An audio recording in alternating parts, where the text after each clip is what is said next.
Hey, welcome to the Hotel McCoy here in beautiful Tucson, Arizona, where I am stranded here for the Alta conference and have no bag. My bag got shipped to Atlanta, so I have no clothes, no toothbrush, no contact solution, no anything. So I am clearly not prepared for this today. But welcome to everyone who is joining us to talk about 2666 and the part about fate for this week's 2-month review. I'm Chad Post from Open Letter Books, joined as always by Brian Wood, author of Daytime Killbox, who is properly dressed and looks exactly like a character from Succession this past week. Oh dear. Adrian Brody. You look like Adrian Brody's character from Succession. Oh no. Okay. You want $350 million back. How are you, Brian? Oh, couldn't be better. My daughter's off of school today, so it's a wild. All my plans are ruined, but in a good way because I get to live my life through my child today. So hooray! Well, I mean, you get to celebrate veterans.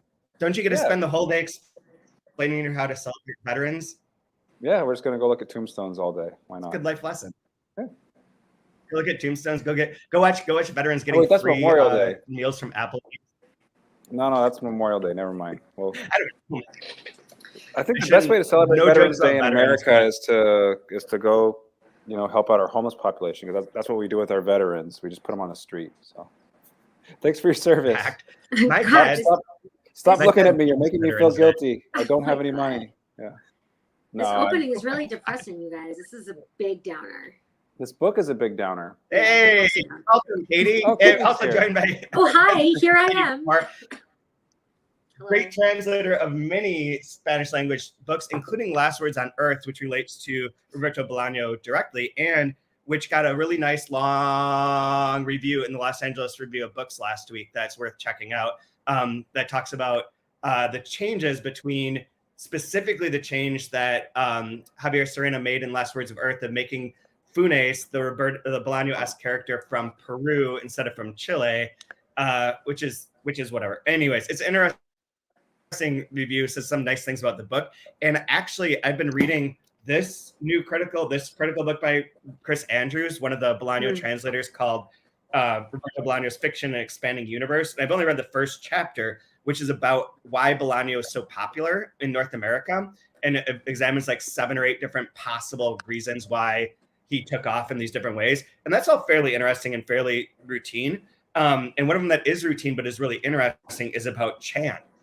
And there's even a section that there is a study that I'd never heard of called Experimental Study of Inequality and Unpredictability in Artificial Cultural Market, in which they made up a fake set of music and had these groups of people rank the music that they liked in different ways and did it a few times. And what they found is that it's essentially random, but that once people start liking something or disliking something, and they could see how many people liked or disliked it, like where it ranked, then it became like astronomical. Like it always got pushed that way. But then there's a quote from a Bolaño book that I don't know is translated into English, in which he says, "Success is no virtue; it's just an accident," which has made me think of the Last Words on Earth exactly. So yeah, that's all. Guys. I liked early. that. I thought that review was really interesting because it was part review of Last Words on Earth and also just sort of like a really interesting sort of critical analysis of the reviewer's sort of experience, like as a Bolaño reader. And I was more nervous about how that review was going to be because I just was, but in the end, it said some nice things about the book, but also pointed out some interesting sort of contradictions, I think, in how Javier presented Funes. So I thought it was really well considered and grateful that they did it and ran it. We looked at that, or building off what you're saying, I thought it was interesting to look at Bolaño from a Spanish perspective, Chilean perspective, and North American perspective. It's sort of what gets defined there, and that that he has a different sort of view in terms of like where you're seeing him from, especially in relation to like authoritarian governments.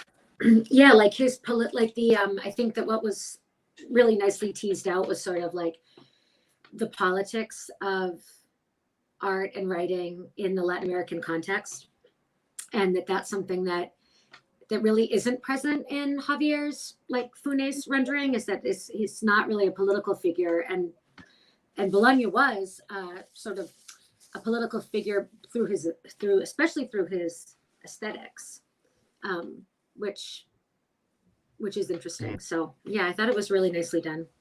Smart review. Yeah. Yeah, and I'll see if there's more as we go along here. Chris Andrews' book has other interesting things to like bring up. He's like, I mean, as one of the translators, he's really interesting. The other, let me do one other thing from his. These are the reasons that he said that Bolaño took off in North America, and you guys can just react to them. Bolaño is an exceptional writer. Bolaño is an American writer. Bolaño is a translatable writer. Bolaño has given rise to a myth. Bolaño supplies a lack in North American fiction. Men like Bolaño's books. Bolaño has been misread. This is interesting. The one that's curious, the most curious, and actually the most like statistically relevant is men like Bolaño's books, because women constitute the largest readership of books and purchasing of books. So when a lot of men like a particular author, that boosts it because they just aren't reading other things. So that's kind of a weird one, like where it's like kind of lit bro-y and cringeworthy, and at the same time probably is part of why Bolaño became big. And it's like, yeah, everything about that's like a little and also like, okay, yeah, I guess that's true. Yeah, do you think Bolaño would be on the Joe Rogan podcast if he was alive? You know, he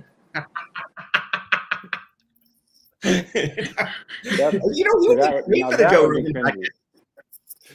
He would be great on there. He would invent so many stories, just like Joe Rogan does, but like better and not fucked up. I don't know. I mean, I could agree or disagree with all of those. Yeah, they're very very vague.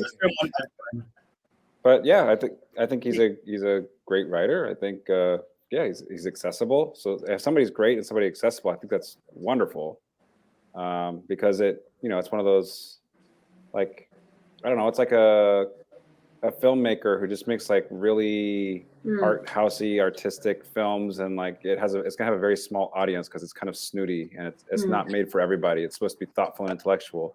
But you can also make movies that just make you feel good and are interesting, and you can eat popcorn in front of, or you can actually do both every now and then. And maybe he's doing both here, which makes him accessible. I'm not going to be able to find the quote, Brian, but the thing that he says related to that exact thing is the effect that here it is, that there's like what is explained by this French sociologist Pierre Bourdieu, is that he represents a double rupture in which someone who like creates a new pathway has a general stance of, I detest X, a writer, a manner, a movement, theory, etc., but I also detest just as much the opposite of X. So it's that way you're describing, like you're not just an art, you detest like the popcorn movies, but you also detest the art house movies. And so like creating your own vision within that is through like doubly disliking the two opposing poles. And that does feel very Bolaño-like, especially in this book. This too also seems like it's in some ways a love letter to like literature. Yeah. So if you're the type of person that's going to pick up a book that weighs 85 pounds and read it, you probably love literature and don't mind being alone with literature. And so it's, in some ways, it also preaches to the choir. It is one of those books that also has like the references, like the name this one after this episode, it's specifically Fire Walk with Me after the David Lynch reference, but there are references to real world, the movie, all the stuff that the real world parts that creep in or that are in there that are referenced are also usually like really compelling, I think, to readers that aren't necessarily super literary, but feel like they know where they are. Sort of the way that Lost worked, where it could reference like Watership Down, you're like, okay, or like Rousseau, and you're like, I get that. John Locke, I'm familiar. Like you feel like an affinity. There's like it's a fun game. Yeah, I brought David Lynch in at 9:20 exactly, by the way. So Katie, as a non-male that likes Bolaño, is that allowed? How do I explain that? How do I explain this? How do you explain yourself? That? Explain that to your entire gender, if you can, please. What does that mean though? Like it's is it like that lit bro type of stigma sort of thing? You know, it's interesting. Like I was just, as you guys were talking about, and when you said lit bro and you said men like Bolaño, what it made me think of was that men get obsessed with things. Mhm. So that it's like, you know, you have these I think, I don't know, I'm talking about men as a class, and I don't really like to do that, but the idea of like the lit bro figure, you know, people that get real obsessed with a particular writer who's a genius, you know, I don't know, maybe they get tattoos referencing that writer, like they just can't stop. Dirty move. I don't know. You know, for me, I started reading Bolaño at a time in my life, like in my early 20s, where I actually, you know, I wasn't thinking then as much as I do now about reading in a feminist way, reading from a feminist place. And so I felt a little lit bro-y about Bolaño too. Like, I think lit bros don't have to be men necessarily. At the time. And I think for me now, when I'm reading it, I'm refining my ideas. And I think I probably am reading from a bit of a different perspective. And plus, you know, it's 20 years later almost anyway, not really fully 20, but you know, high teens. And, you know, our world is different. Like, I feel like the things that were sort of, some of the conditions, some of the disasters, some of the catastrophes that were sort of being seeded in the late 80s, 90s, and we were starting to really see them and glimpse them in the early 2000s, now are just almost even outmoded, because there are like the horror, the certain modern horrors are like so, in some ways things are even worse than we could have imagined. I have a comment on that, and then I can read you the part about the lit bro thing, because it does tie into a few things related to this podcast and specifically. But Katie, when you first read this, was this the first reading 2666, the first time that you encountered the femicide of Ciudad Juarez and that situation? No. Okay. I don't think, no, it wasn't, because at some point, and I don't remember what year of college it was, but and I want to look up the documentary, but at some point I went to the showing of a documentary by one of the female like activist journalists, who's real, of course I don't have her name in front of me, but who is really famous and was really famous in beginning to raise awareness of what was going on. Is it Connie Chung? It was Connie Chung. Okay. No, it was oh my God, what's her name? Was she Mrs. Murray Corbett? It was Connie Chung. You're right. Totally. Yeah, it was Katie Couric. So college, you actually went to the movies to watch a documentary. That's like, I miss those days when I was like interested in things and could do that. I used to go to the Odeon Theater in East Lansing every Thursday for foreign film night for $2 and watch whatever the fuck they were showing. Oh my God. And you know, you see a flyer and you'd show up, and those were good now days. I see the flyers that you are showing like Star Wars. Like all the movies that they stream for like the students for free are like just junk. They're just. Do you recall what the takeaway was after discovering or hearing about or having light shed on that subject? The takeaway for me, or in general? For you. I mean, you know, at that time too, like I think at that time, those were the days of like, it was a documentary, you know, about the femicide, or it was a documentary about Chiapas, or it was a documentary about the Brazilian rainforest. And so my interest at the time was in kind of in Latin America, in Latin American inequality and social criticism as a whole. And I was really interested in the after effects of dictatorship and transition to market economies and neoliberalism. And I wasn't as focused on how that played out specifically in the lives of women, or the position of women. And it was just sort of more of like a general interest in sort of like both the geopolitics of it and then also sort of what the I don't know how to describe it really. I guess it would be like the economics of violence, the economics of cruelty. Like I'm really, and I still continue to be really interested in looking at sort of like the neoliberal moment and and really like the violence and the horror that's contained within the processes that we live with and that we live on and that we live off and that we continue to do that. But I do think that we're coming into a different moment. But back then, like globalization, those watchwords, the end of history, it was this time, the triumph of democracy, the triumph of liberalism. And of course there were theorists who were writing and pushing back about like what is and what was the dark side of that. Like what were the conditions that make that kind of growth and that kind of politics possible? And I think we're still grappling with that, but now our economy, I guess like one thing we can imagine is when we're in this book in 2666, we're talking about the factories that make like, sweatsuits or sneakers or televisions or whatever. And we're talking about like real physical goods. We're talking about in the first introduction to like these gigantic landfills and dumps is actually in this. Yeah. I think it's in this section where they talk about it's like the proliferation of material and of waste and of physicality, right? And now we're in this totally different place where it's like we're not just talking about like don't throw trash in the ground, don't pollute. We're talking about like there won't be a planet, we won't have an atmosphere. We're gonna burn. We're gonna fry. Like there's a different sense of both like lack of materiality, lack of like, we can't see, we can't touch some of this destruction. We can't touch like a technocurrency or a cryptocurrency, but we know that it's destroying the world. Yeah. You can't see what those effects are.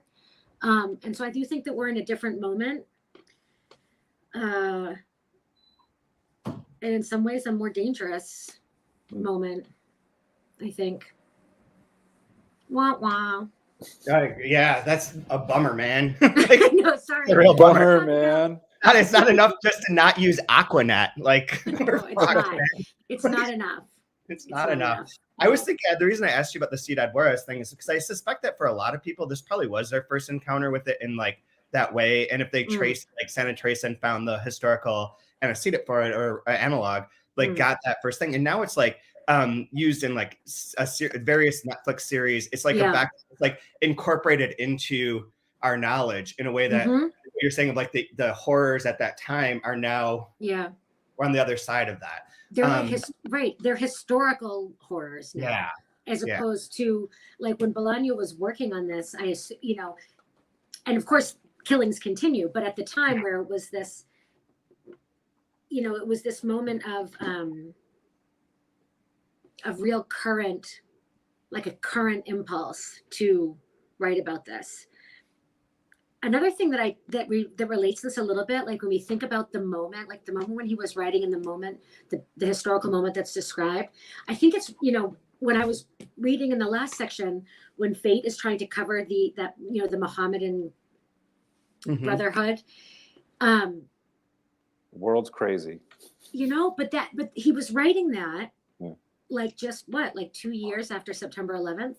Like we're reading that with this completely different perspective time-wise of that event. Like it's not like writing about 9/11 now. It's like, putting 9/11 into literature, in the early 2000s was something, and in that really sort of like almost tongue-in-cheek, like satirical way that he describes these like, adherents to this group was, This is set before 9/11, correct? This section? Yeah. He's writing after his. Yeah, no, but doesn't he talk about, wait a minute. Yes. Okay, wait, hold on. That's a really good point. Because Osama bin Laden it was the first attack. Yes. It was the first attack. At the World Trade Center, the one with the car. The car bomb. Right. That would have Okay. been around that Right. time. Yes. Okay. Right. So it's taking place before. Yes, it's Yeah. taking place before 9/11, but being written after 9/11. Yeah. And we're reading it after, so it has a we're- different resonance. yeah. Like the idea of like marching down in New York with Osama bin With Laden Osama bin Laden. Exactly. is a wholly Exactly. different thing Mm-hmm. in Yes. 2003 versus 1998 Right. when Osama bin Laden was in a different position. So I don't want to. The thing about the liberal thing. The only thing I was going to tell you guys is that there's a section here which there's a reviewer that talks about how that books that traditionally, according to our culture, the great books tend to be these big, long, giant books written by men, and lists like a ton of them, including this, and that's part of like culture's blind spot, and like it's inequality treatment towards females, which is only to plan a note right here of like what book we should do on the next season of this. If it's going to be a female, and what can sort of, it doesn't have to be a big giant book by a female, but should be something that is also great written by a female to sort of counterbalance this. But there is it happens in publishing all the time. When we go see people at book fairs at like Frankfurt, they're like, well, here's this great classic. It's by a male. Otherwise it's like, it's important. It's important. You know, it's interesting because I remember like, you know, in the intro, when you, in the past, and maybe still in this, I just sort of, I don't hear every word you say anymore in the intros, but you would say like, when we take a big giant book and we break it down, and it's like, so the idea has been like TMR is like big giant book, right? Complicated.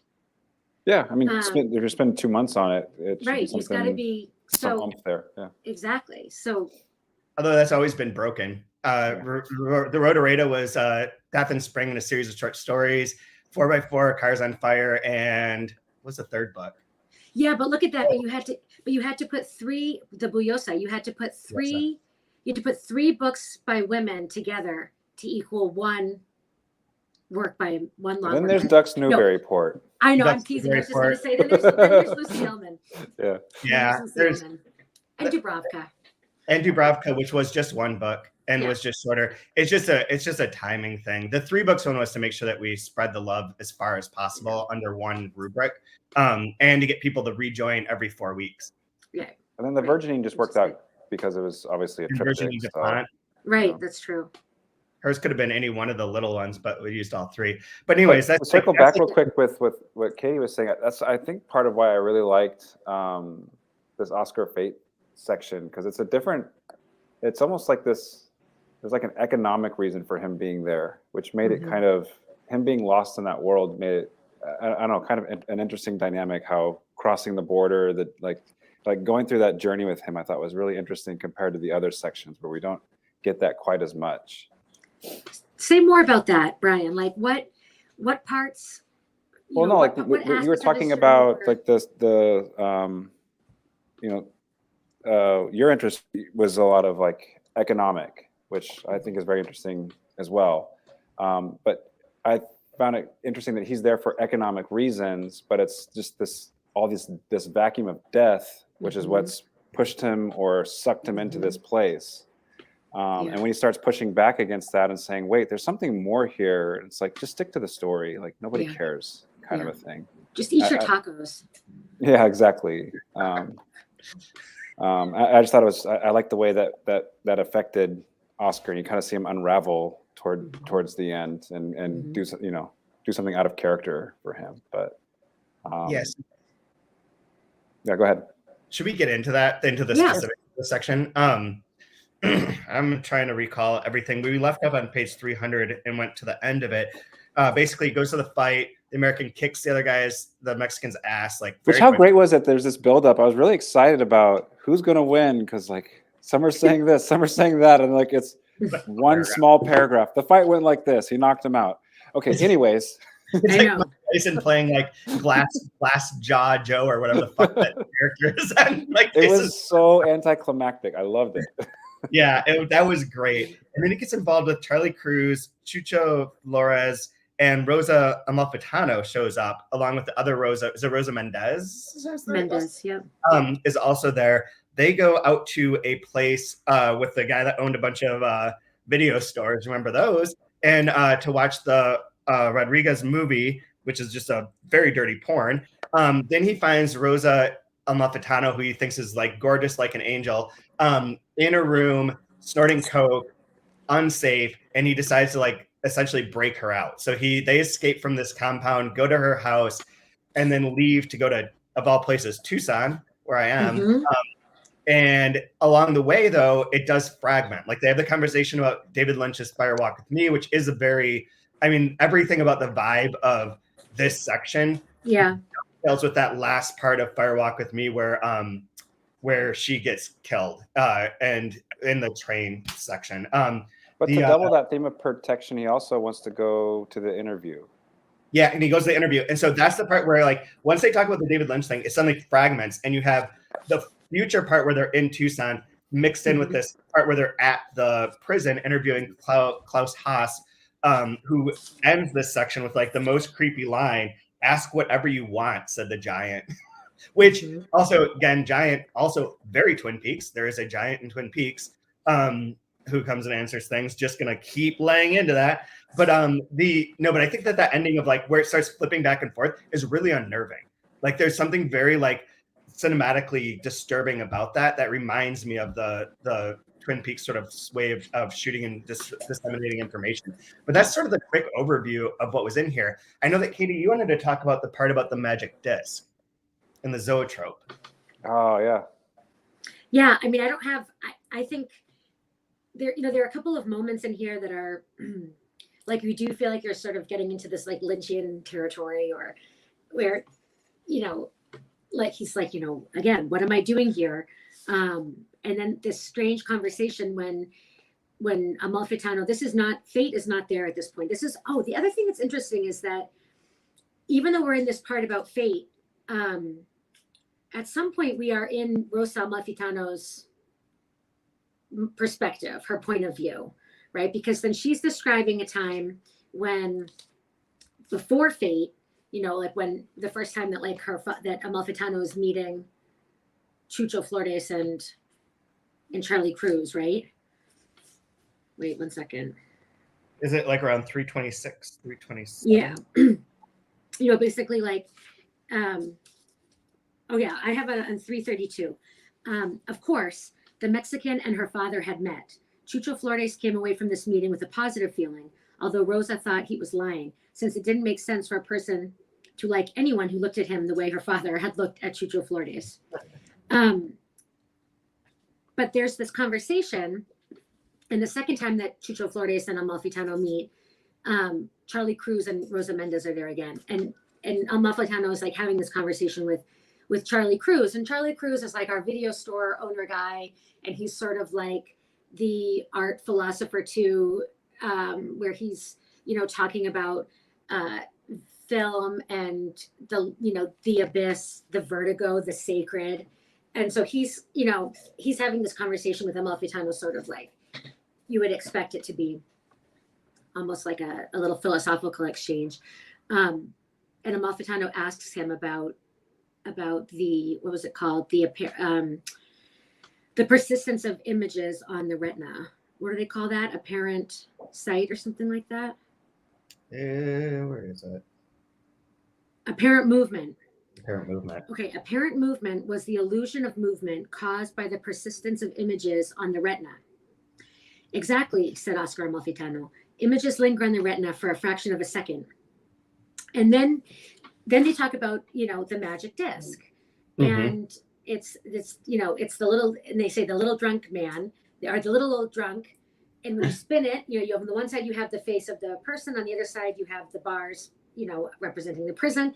And when you spin the magic disc, it looks like he's laughing in there, but laughing in jail. And so then there's this sort of conversation about what is actually happening there. And I think it's sort of, kind of fun to imagine this as a bit of an inquiry into like, what is the nature of reality? Like what's on one side of the disc, what's on the other side of the disc.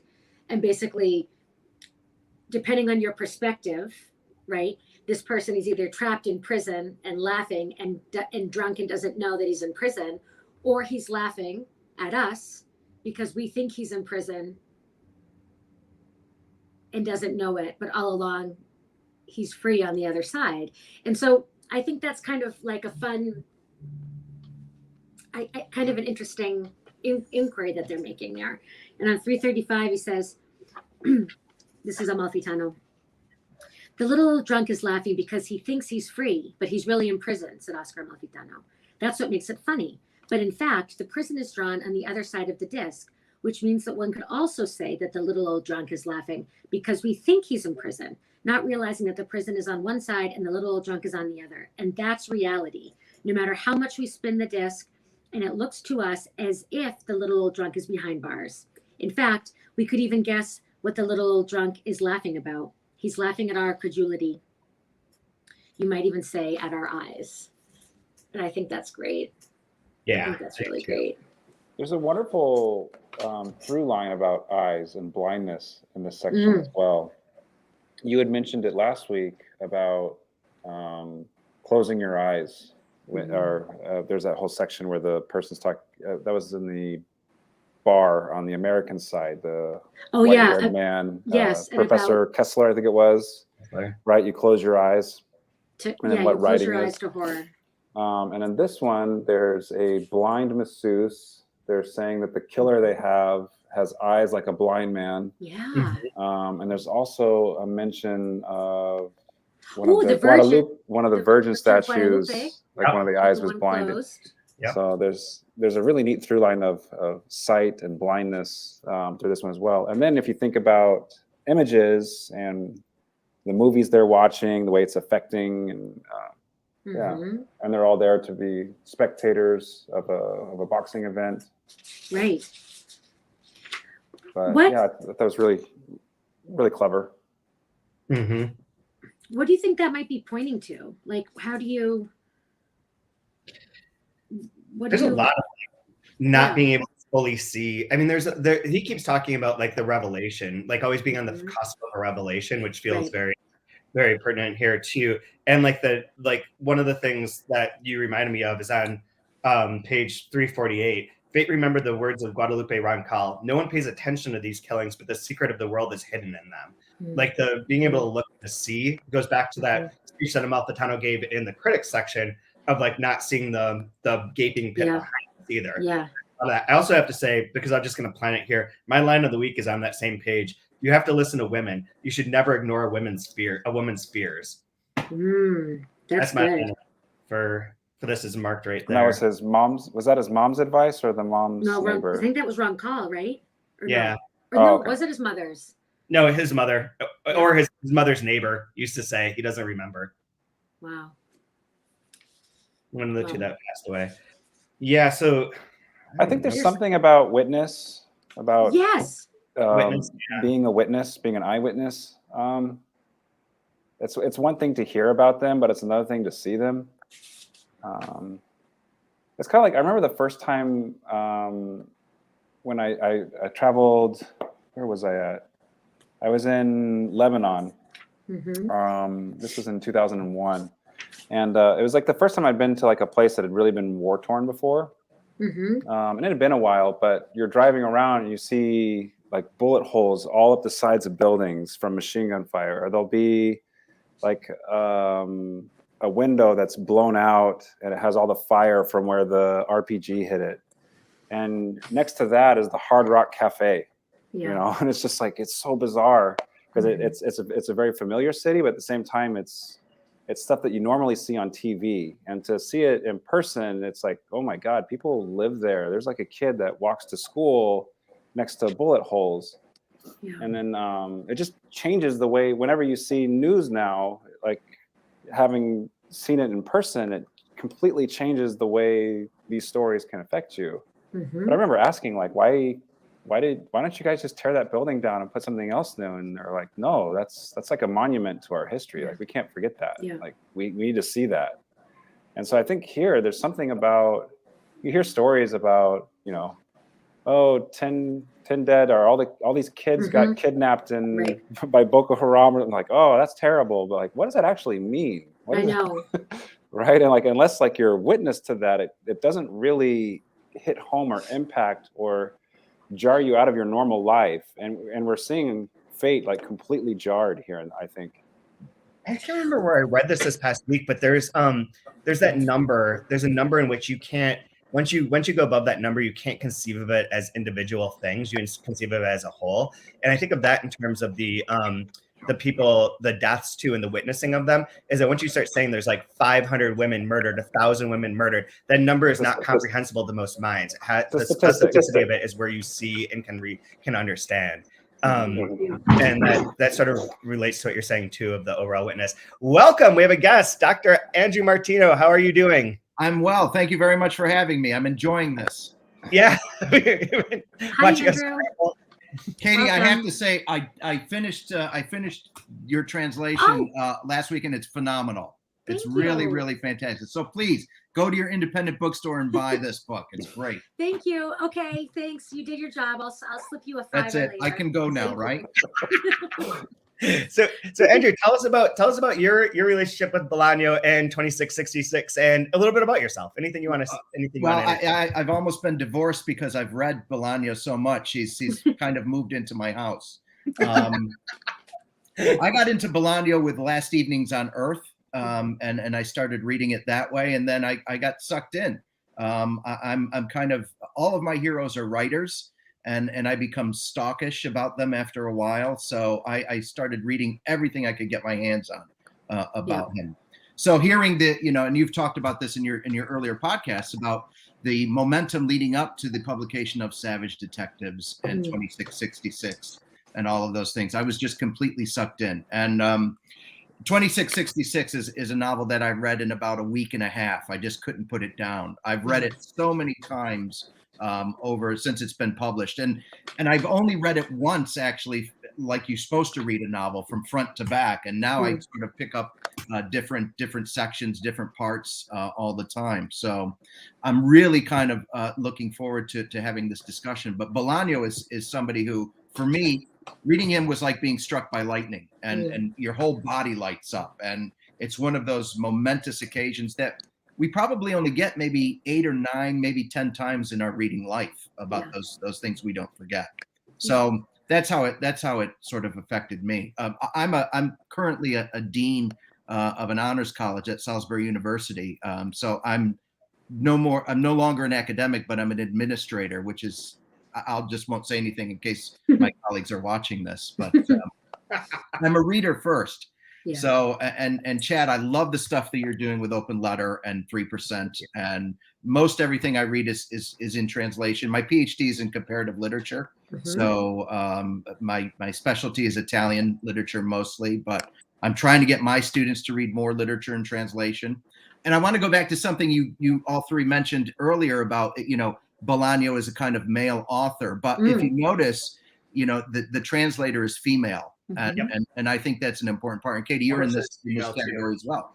So Barbara Epler is female. The first people who edited things were all female. It was like there's a lot of women that were involved in like the beginning of Bolaño's publication career. One thing that you mentioned about the hype or like the Savage Detectives in this, that's mentioned at the end of the same chapter in Chris's book, is that there were only 2 years between the publication of Savage Detectives and 2666, which is just about enough time to keep that buzz and build and build and build, and then get that reward of this giant posthumous novel versus like what usually happens where there's like so long in between like one giant book and the next that like that all dissipates, which is interesting too. I mean, Natasha is amazing to have translated this as quickly as she did, and for it to come out in this way is really smart. I think it's a marketing dream, isn't it? I mean, somebody like Bolaño falls into their lap, who, by the way, was working as a known writer for years and years and years.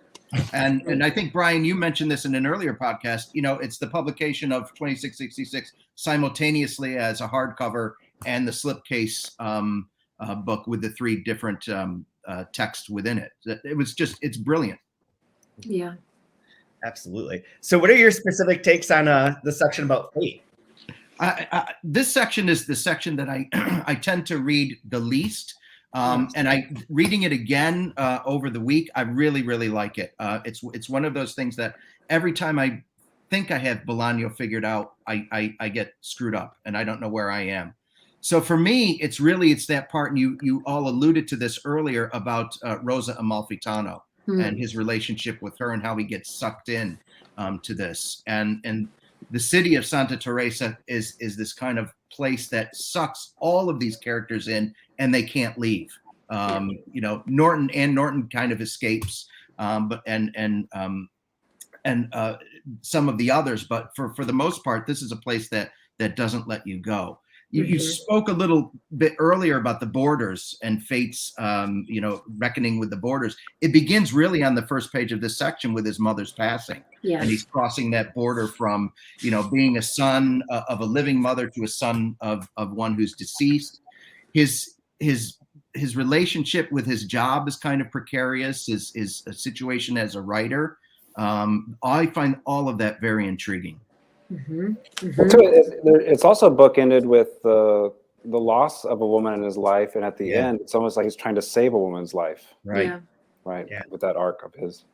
Right, and Rosa is somebody who needs saving. There's this. I forgot who alluded to it, but it was in this podcast today that, you know, there's this increasing violence, this increasing threat of violence, and in a way, this is kind of the least violent chapter. Least violent part of it, and what's going on. But it's, for me, it's one of the most profound, because the violence is not on screen necessarily. Well, I noticed he mentioned to his editor wanting, I forget the exact term, but it was French for getting the atmosphere or the setting. I think it was mise en scène. Oh, the mise en scène. Yeah, and I felt like this one. I felt the detritus of the space. I mean, when they talked about the clouds being tumors and the way the desert feels and the air, it just felt really creepy, even though there was nothing quite there yet. But I know there's a thin veil behind there, and it's awful. But I really felt atmospherically, or the setting, it was really, really upfront on this one. Yeah, and it goes back. So, I'm sorry, Katie. Go ahead. Oh no, I just wanted to say, like, with, you know, in reference to that, one of the sections that I marked that I loved was when Amalfitano is sitting there and he's in the restaurant and he's like, "Oh, look at the pretty hills, nice hills," and they're like laughing and they're like, no hills, and they're not pretty, and then they're like pointing to the trash, like, he's like, "Oh, those are mountains of garbage." That's what I was just gonna mention too. Those are the mountains of garbage. Yeah. And in part one, they talk about, I forgot who says it. One of the characters says it's like a giant barbecue, right, over the city of Juarez. Yeah. With regard to the violence, something I wanted to bring up was examples in this chapter of violence against women. I mean, we have the violence of the fight, we have the violence of the sparring, we have sort of this implied, potentially, you know, this implied sexual violence. We have the violence of the Rodriguez short porn film, but then you also have this strange violence of, like, just your run-of-the-mill standard domestic violence. And you've got the controlling boyfriend who, you know, flips his shit and is keeping her in his orbit. You have and she describes that scene where he comes to the coffee, when she's in the coffee shop having, you know, like, gotten a ride from her classmate, and he's freaking out, and she says, like, here, where was it? I marked it because there was a parallel to what Fate sees. So she says, he's like, "You whore," he says again. And then she realizes he's repeating it, "You whore," he uttered with teeth clenched. This was on 336. And then she says, "I'm not going anywhere with you." And she looked around to see whether anyone had noticed the scene they were making, but no one was looking at them, and she felt better.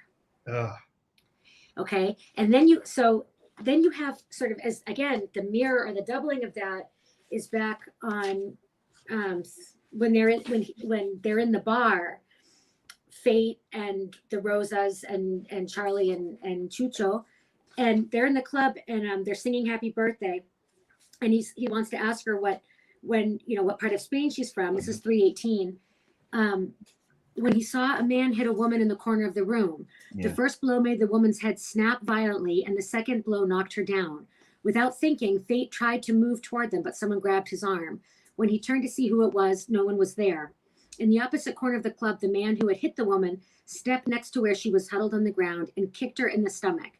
A few feet away from him, he saw Rosa Mendez smiling happily. Next to her was Corona, who was looking in a different direction with the usual serious expression on his face. And so again, it's like there are these moments where of just like the run-of-the-mill violence, and, you know, we see this we see this, and we see this as I think a hint of like the bigger picture is that the femicides are going to be this phenomena that's going to draw the world's eye, draw the attention. But meanwhile, it's just banal. Well, that's sort of reflected. I marked that part, and then right below it, reflected in the in a different way in the conversation between Omar Abdul and Fate.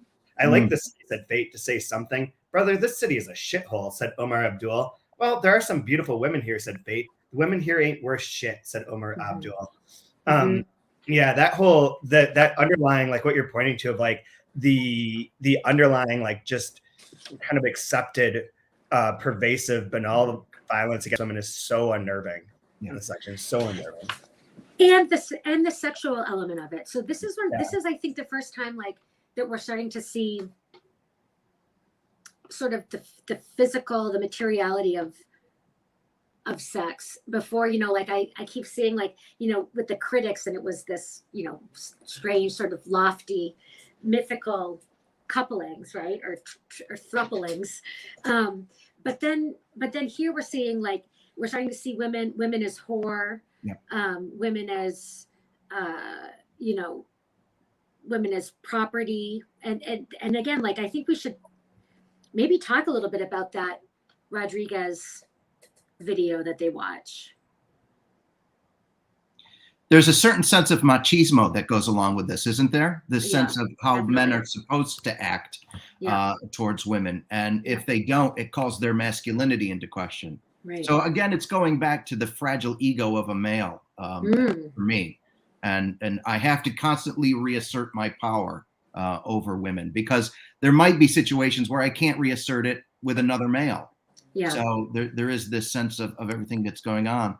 And Bolaño is so smart, and Natasha Wimmer's translation is so good that earlier, and you can miss this very easily, when they're at the fight and Fate is talking with Rosa, and I think it's Rosa Mendez, there's this very quick line where Cucho Flores is looking at him with this kind of, you know, a very kind of menacing look. You could really skip over that very easily, but I think it's important of, you know, this territorial game. Men are animals in this book in many ways. Yeah, that's interesting. Yeah, I did like the part on it's, you know, it's graphic, but he's explaining what they're watching in the video on 321. But he does, when they're penetrating the woman in 3 different places, he calls it a machine. A perpetual motion machine. A perpetual motion machine. And I really, and before you had mentioned, Katie, also the part about the prison being like a woman's body with people living inside of it. And so you take a woman's body and turn it into, you know, a thing, and then it's a machine. Like they're fucking this machine, surrounded by the death as well at the same time. It's just really unnerving. I think it's really good at getting that sense of what's happening in this place. What that reminds me of, the machine aspect of it, of that, and taking that as a metaphor to the rest of these, the book and the section as a whole, is Deleuze and Guattari, who I might be mispronouncing, but the anti-Oedipal book about bodies as machines and people as machine, and that seems to really influence and run throughout Bolaño as well. Yeah, there's this part too, Brian. Just going back to our earlier comments about the eyes and about blindness and sight.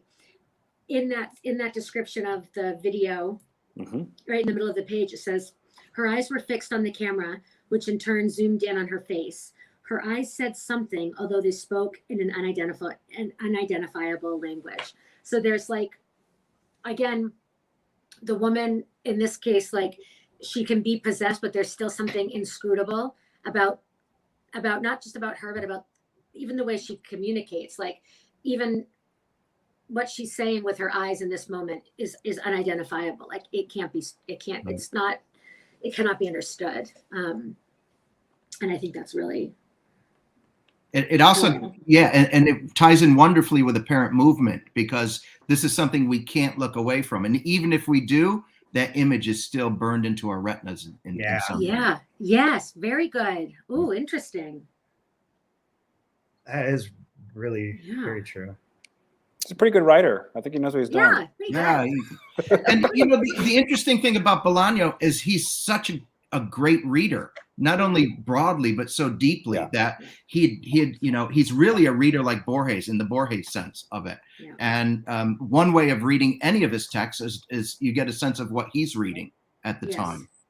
Yeah, absolutely. It's very interesting.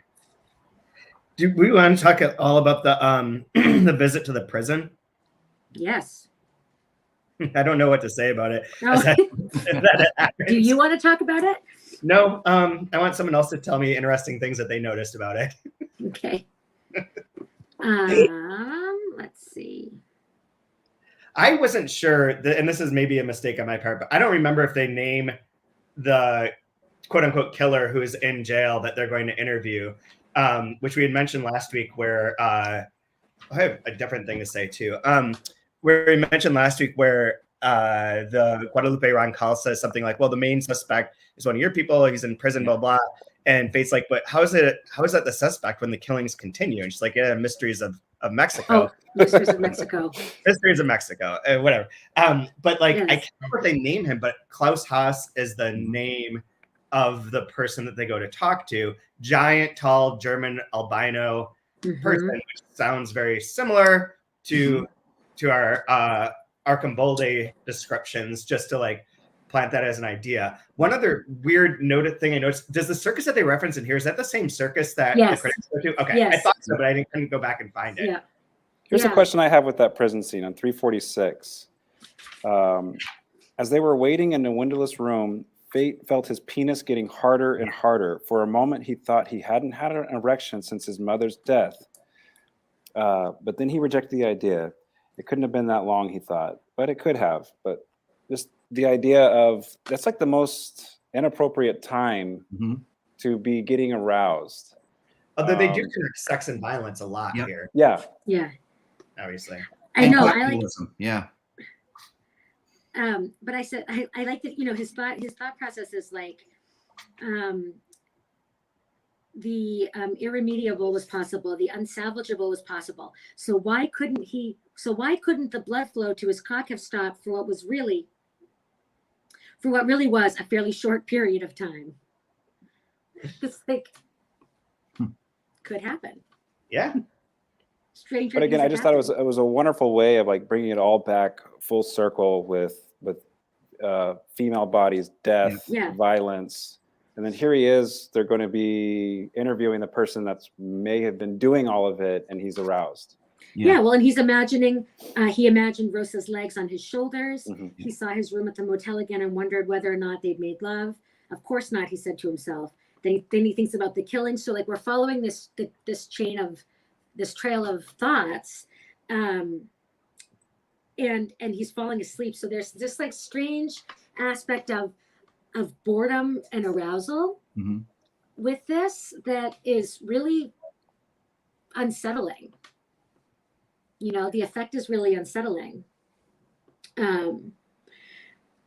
I have to write the fight story. I have to drive all night. When the sun comes up, everything will be over. Which is like, I think another kind of reference to the Roberto Rodriguez, you know, who was like the From Dusk Till Dawn. Yeah. From Dusk Till Dawn. So it's like, you know, there's something that's happening. The fact that this is happening in the course of the night as well. There's like this sort of like, again, it's like that real classic noir callback to the seedy underbelly, the boxing match, you know, the femme fatale, like, you know, kind of like the good-hearted hooker, you know, all of those tropes are present. And then it leads to this place at the prison, which is much more like, what's happening here is like so strangely metaphysical. Like the effect that all of this is having on Guadalupe Roncal is very, very different. You know, Fate is like, it's getting a hard on. He's falling asleep. He's thinking about, you know, this is all going to be over. And that final image of the German coming out and like singing this traditional song about the woodcutter, like it's so uncanny.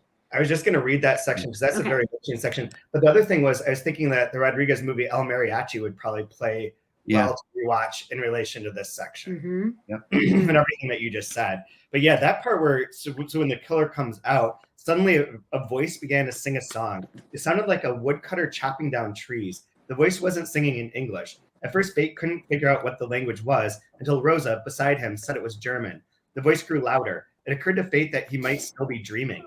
The trees fell one by one. I'm a giant lost in the middle of a burned forest, but someone will come to rescue me. Rosa translated the suspect's string of curses for him. A polyglot woodcutter, thought Fate, who speaks English as well as he speaks Spanish and who sings in German. I'm a giant lost in the middle of a charred forest. Yet only I know where I'm going. Only I know my destiny. Yeah. AKA or Fate. Yep. Yep. Yep. And then it's the enormous and very blonde man. But this image of the very last sentence of this section, he was wearing black tennis shoes and white socks. Now, if that doesn't scream old man, I don't know what does. No. Yeah. I guess like, pointing, we're going to point to elderly, the possibility, right, or the tease of an elderly Archamboldi, right? Ask whatever you want, said the giant.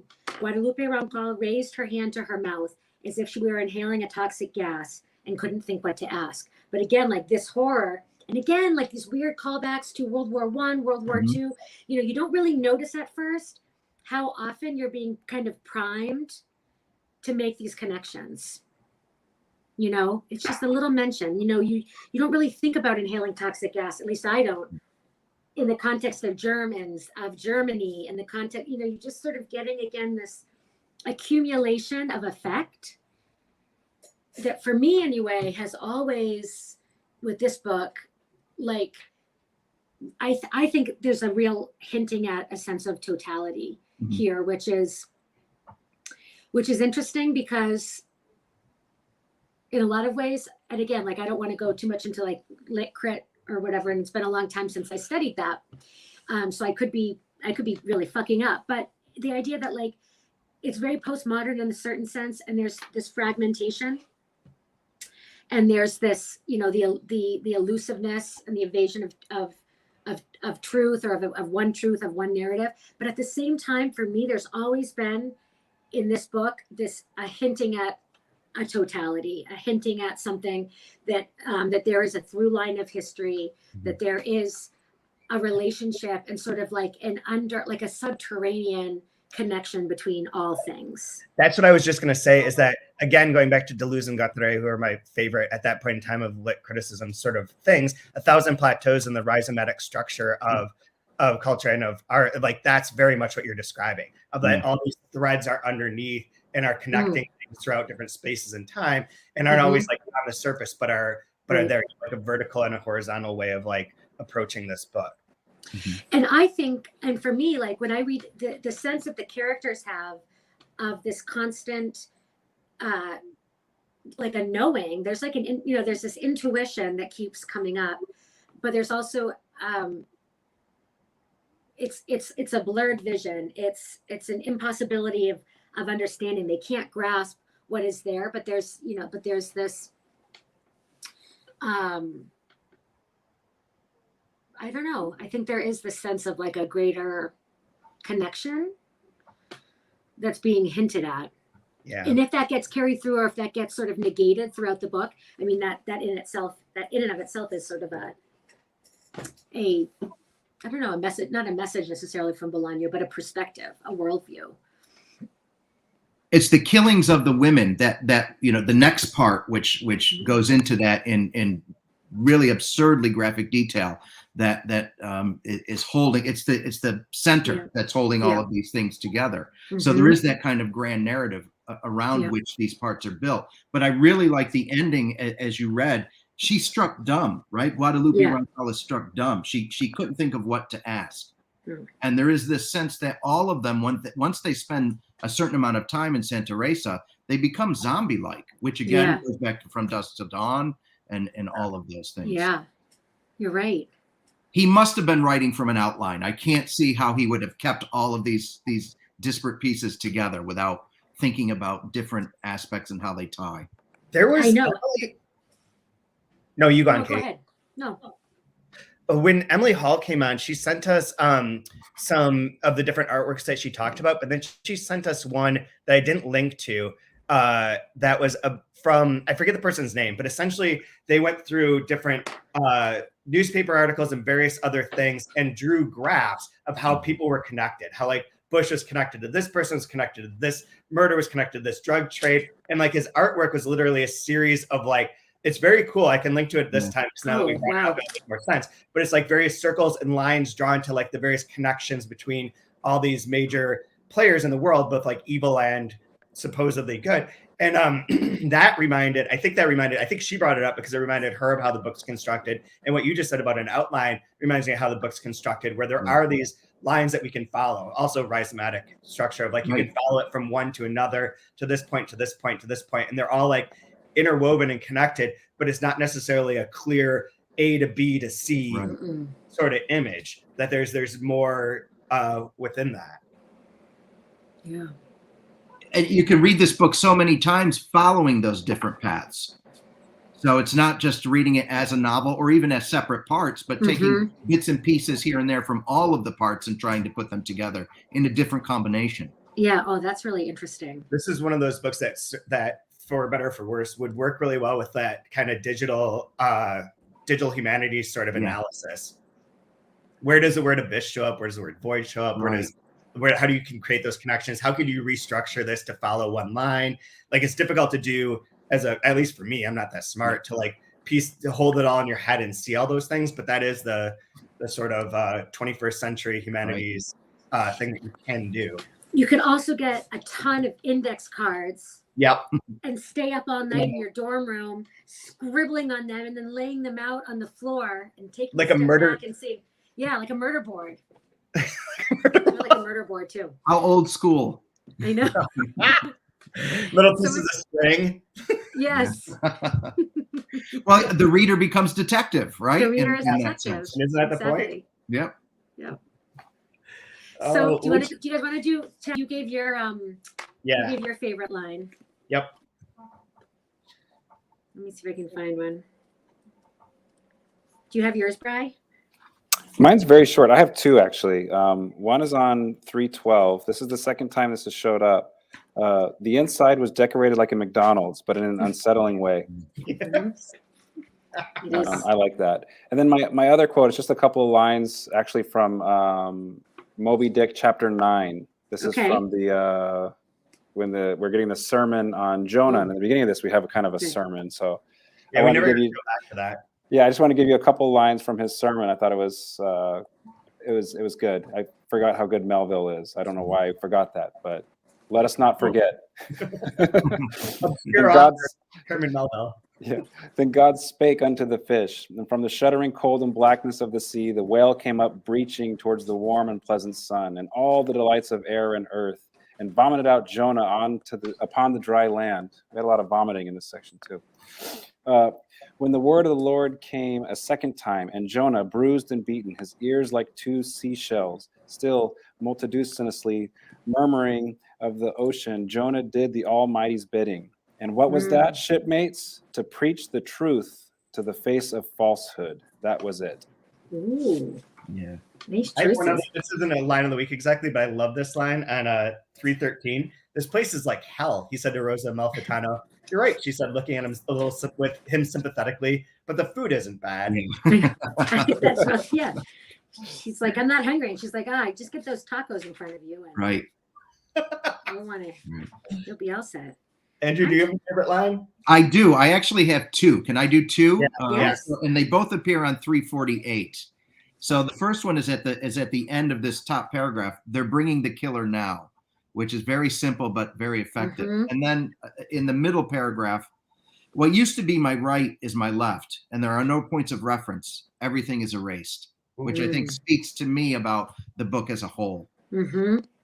This section reminded me to go back to tie in my Twin Peaks thing. The last episode of Twin Peaks: The Return has a scene in which Laura Dern and Cooper, Kyle MacLachlan, are driving out into the desert, and there's all these like weird buzzing sort of telephone wire poles, and they stop, and he's like, it's like it's here, like he's going to cross over and everything gets kind of erased and changed. This section kept reminding me of that, of like the drives and the sort of like atmospheric, like large, empty, frightening in this way without anything being necessarily right in front of you. But there's the mise en scène sort of terror of it.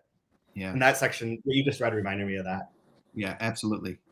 And it's interesting because we don't really have descriptions of sound, but you could perfectly well imagine like an unsettling, persistent hum in the background of everything happening here.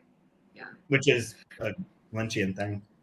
Yeah. So I have a couple sort of tongue-in-cheek ones, but one that I marked was on page 302 at the beginning of this section where Fate gets back to his hotel at 4 a.m. Over the course of the night, he had gotten drunk and then sobered up and then gotten drunk again. And now, outside his room, he was sober again, as if instead of drinking real alcohol, Mexicans drank water with short-term hypnotic effects. That's great.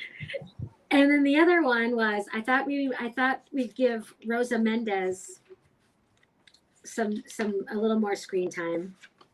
And I like when she talks about she's with Rosa Amalfitano and they're talking about, and again, like this is like it's a little, it's funny, it's a little odd, you might just kind of skip over it, but again, it's the accumulation of this sort of unsettling information that we get. So one day Rosa Mendez told Rosa Amalfitano what it was like to make love with a policeman. Mm-hmm. It's the best, she said. Why? What difference does it make? Her friend had wanted to know. It's hard to explain, Mana, said Rosa Mendez, but it's like fucking a man who isn't exactly a man.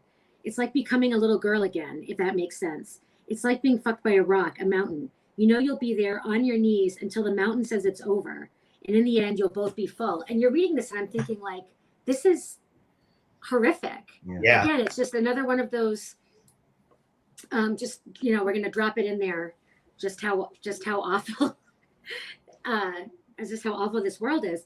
And then this is the conclusion that Rosa Amalfitano draws from this conversation.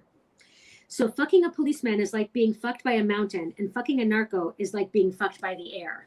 Just like, yes, indeed. Mm-hmm. That's it.